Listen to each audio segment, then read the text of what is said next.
petani. Hari ini kita mau sharing dengan teman-teman semuanya terkait dengan proses penambahan pakan ataupun nutrisi makanan ya buat tanaman vanili.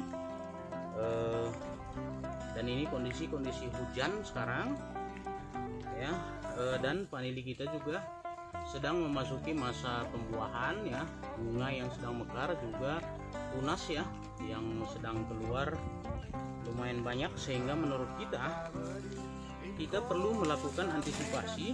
Yang pertama dulu kekurangan nutrisi ya, yang kedua adanya pertumbuhan jamur ya, biasanya di kondisi hujan seperti ini ya, gampang sekali muncul penyakit kuning, layu kuning, ataupun disebabkan oleh fusarium ya, jamur fusarium yang dalam kondisi kelembapan tinggi itu mudah sekali terjadi ya, sehingga bisa saja kapan saja bisa menyerang dari vanili kita. Jadi antisipasi yang kita lakukan biasanya adalah penambahan makanan sekaligus fungisida ataupun bakterisida, pencegah bakterisida alami yang mudah dan bisa kita dapatkan di mana saja. Dan saya tahu, saya yakin teman-teman sahabat petani juga sudah mungkin memahami dan mengetahui ini, yaitu sumber makanan ataupun pencegah layu fusarium ataupun tumbuhnya jamur fusarium dari daun bambu ya. Mungkin di lahan-lahan modern juga saya rasa menggunakan ini ya, karena ini yang cukup efektif, memiliki unsur untuk membentuk jamur trichoderma, juga jamur lain ya, termasuk di akar-akarnya. Jadi biasanya kita juga mengambil akar-akarnya ya, ataupun pembusukan daun bambu ini dari bawah pohon bambu besar ya, rumpun bambu besar, sehingga ini akan sangat membantu untuk pencegahan pertumbuhan jamur fusarium seperti itu.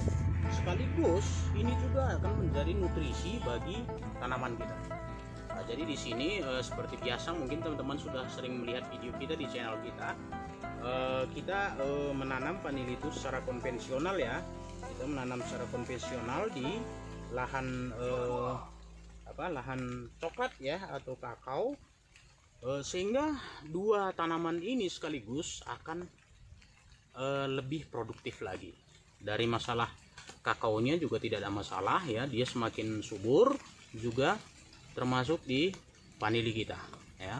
Makanya saya selalu menyarankan untuk menanam vanili dengan tajar pohon hidup itu di pohon kakao atau coklat ya.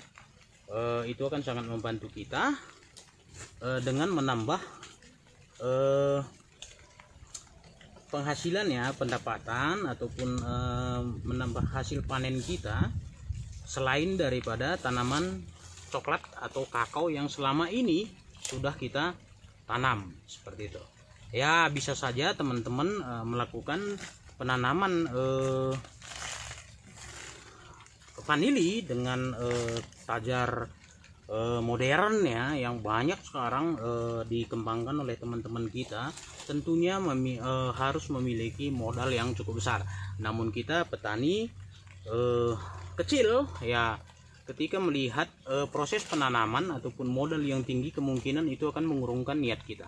Tapi di sini kita hanya mencontohkan ke teman-teman dengan modal yang kecil ya. Apalagi ketika teman-teman memiliki pohon kakao atau pohon segala jenis pohon yang mungkin pori-pori kulit kayunya itu sama dengan atau mirip dengan kakao ya, yang mirip juga dengan kayu gamal. Jadi itu akan sangat membantu biaya lebih murah untuk proses menanam vanili. Nah, seperti itu. Tapi dengan modal yang tinggi ya, ketika teman-teman memiliki modal yang tinggi silahkan, tapi kita perlu perhitungkan juga sampai kapan balik modalnya. Ketika kita melakukan penanaman dengan modal yang sangat tinggi, ya, bahkan mungkin puluhan ratusan juta, seperti kemarin yang kita kunjungi ke lahan teman kita di daerah Sidikalang. Untuk membuat 27 tajar saja dia sudah menghabiskan 15 juta ya, dengan 27 mata tanam. Jadi kalau bisa dibilang 15 juta untuk 27 mata tanam, menurut saya sudah bukan logika lagi, bukan petani lagi. Berarti dia sudah ada pengusaha vanili, bukan petani vanili. Nah, di sini kita hanya mengajak teman-teman untuk berpikir lebih logika, lebih rasional terkait dengan penanaman vanili, karena dengan modal yang sekecil-kecilnya saja kita masih bisa menghasilkan, dan dengan modal yang sebesar-besarnya bisa saja gagal ya. Satu, dalam proses perawatan bisa saja gagal, dalam proses penyerbukan bisa saja gagal ya. Jadi banyak hal yang bisa membuat kita gagal dengan modal yang puluhan bahkan ratusan juta. Sayang teman-teman. Oke, jadi kita mulai saja dari kecil, bertahap.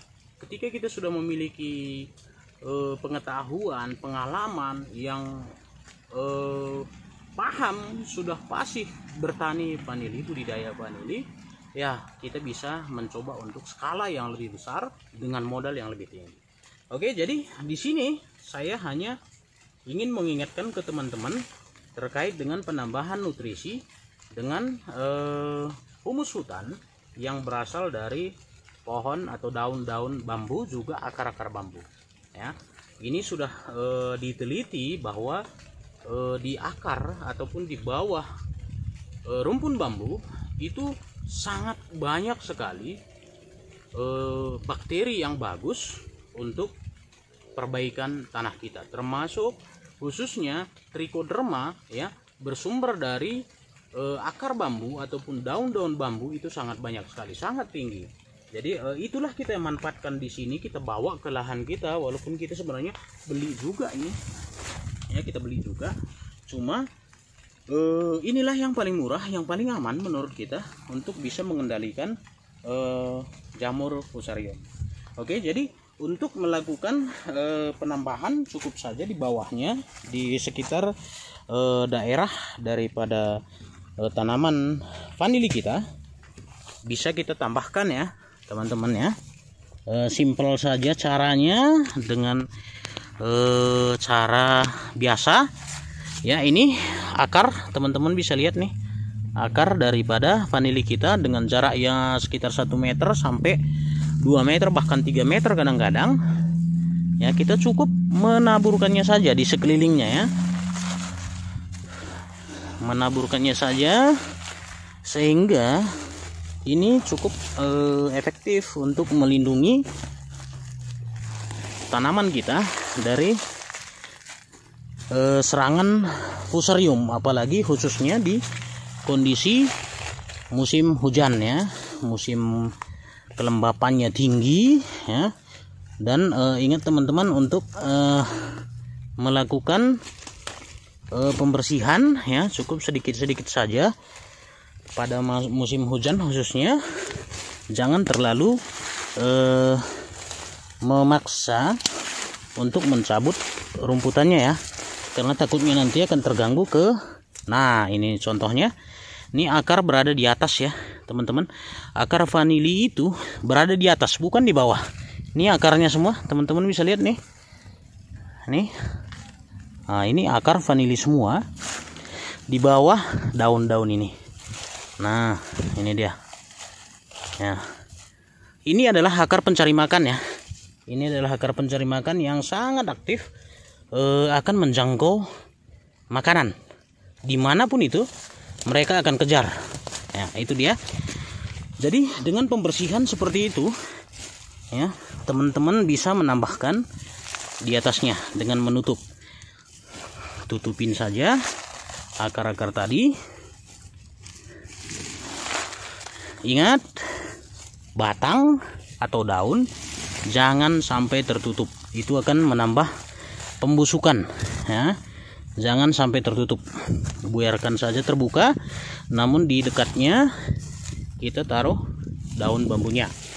Oke, cukup seperti ini, sekelilingnya saja dan seadanya saja ya.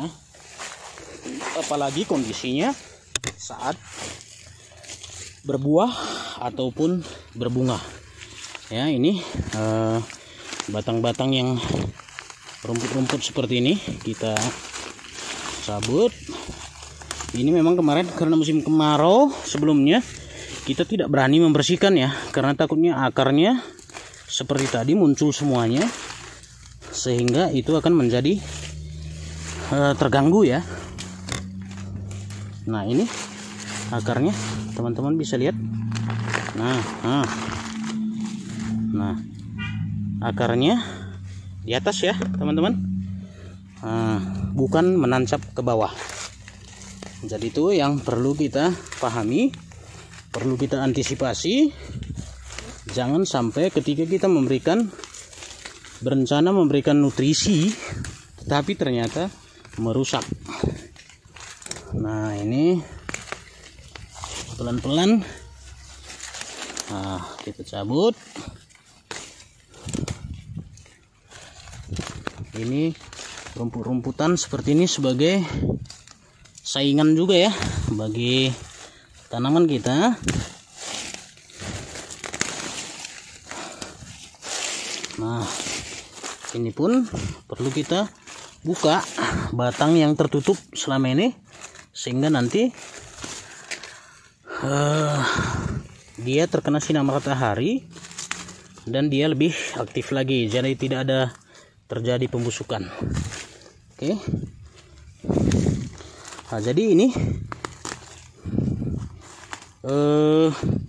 daun-daun kering vanili ini juga sangat disukai oleh tanaman vanili. Jadi makanya saya bilang sangat cocok sekali ketika teman-teman memiliki lahan ataupun kebun kakao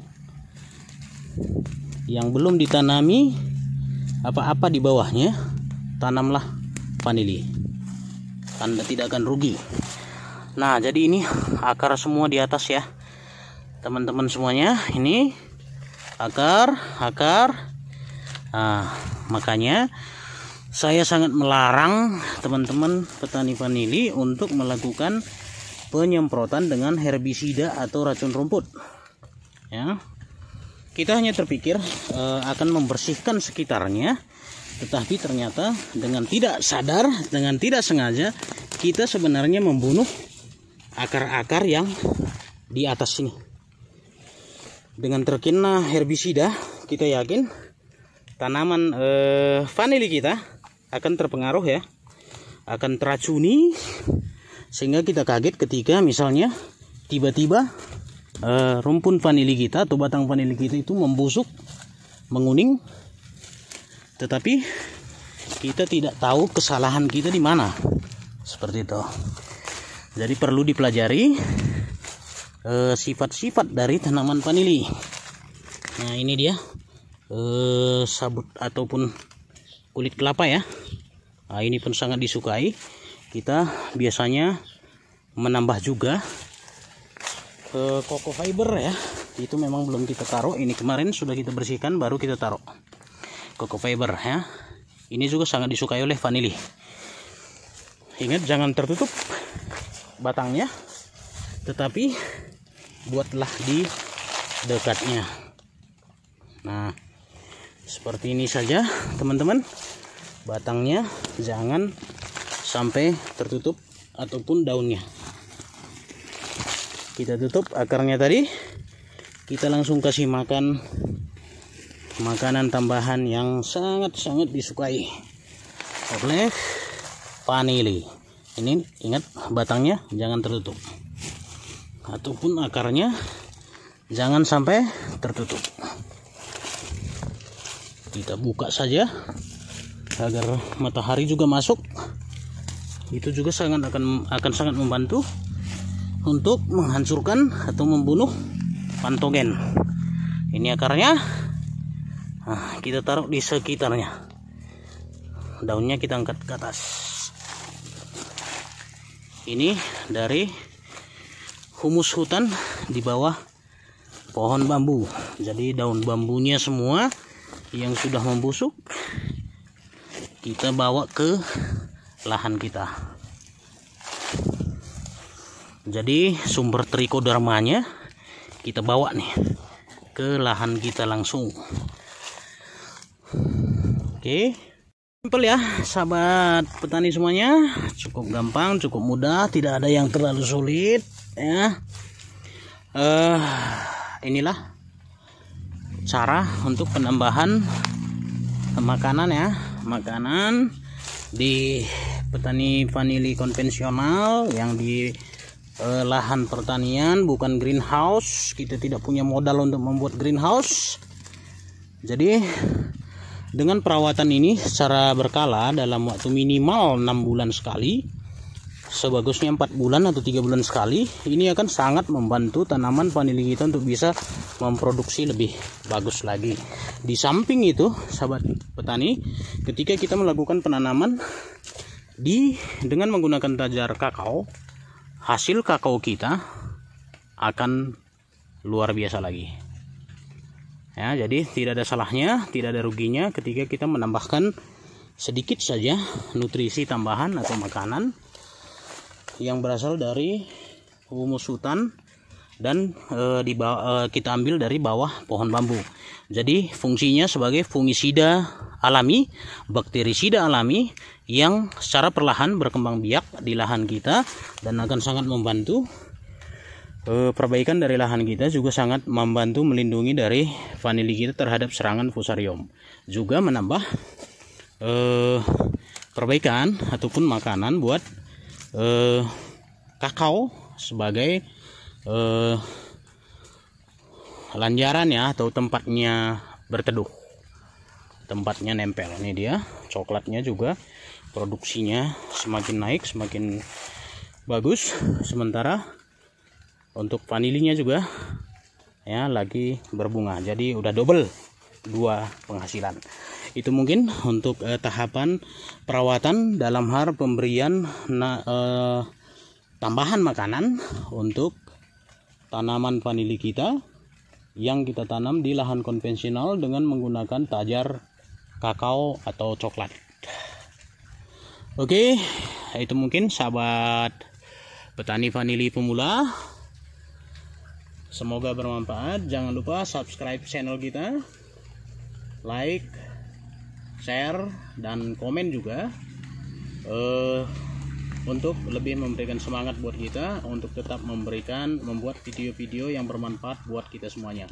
Terima kasih sahabat petani semuanya, semoga bermanfaat. Salam tani, salam sukses, salam mejuah-juah.